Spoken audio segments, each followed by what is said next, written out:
The 2021-2022 NBA season started about 2 months ago, but it's never too early to start thinking about who will be nominated for the end-of-year awards.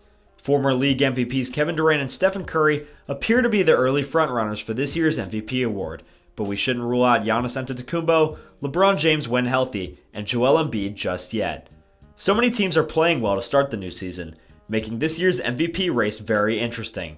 When discussing records, the Warriors, Heat, Wizards, and Bulls are all among the league's top teams. So could one of these four teams have an MVP player? One of the major factors that has begun to decide who is named the NBA's most valuable player of the past few seasons is player efficiency rating, and so far this year, the race is very tight for those who rank among the league leaders in PER. So besides Curry and Durant, who should we be watching out for in the MVP race this season?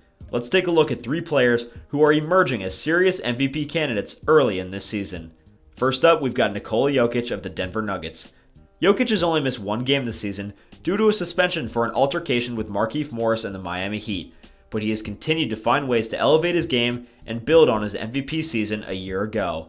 In 14 games, Jokic has averaged 26.4 points, 13.6 rebounds, 6.4 assists, 1.2 steals, and is shooting 53.6% from the field and 35% from three-point range. The fact that Jokic's player efficiency rating is 35.4 is currently best in the league and is one of the best ratings of all time, is perhaps the most important statistic, proving why he has a great chance to repeat as this year's MVP. No player in NBA history has ever surpassed Giannis Antetokounmpo's PER of 31.86 during the 2019-2020 season, and while Jokic came close last year at 31.28, he is already breaking the record this season. If Jokic continues to step up and improve, with players like Jamal Murray and Michael Porter Jr. out due to injuries, there's no doubt that he will be a finalist for this year's MVP award. The Nuggets are 9-5, and if they finish in the top 4 of the Western Conference standings, Jokic should be named MVP.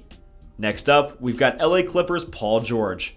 After starting the season 1-4, the Clippers have improved to a 9-6 record and are now one of the hottest teams in the NBA, thanks to Paul George.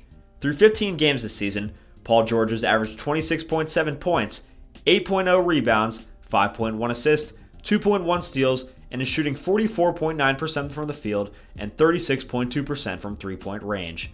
His 21.7 shot attempts per game are the second most in the league, trailing only Jason Tatum's 22.2, and he's established himself as one of the league's elite scorers this season. George has scored at least 20 points in 13 games this season, which is tied for third most in the entire league, and he surpassed 30 points on 5 different occasions, which is tied for second most 30-point contest this year.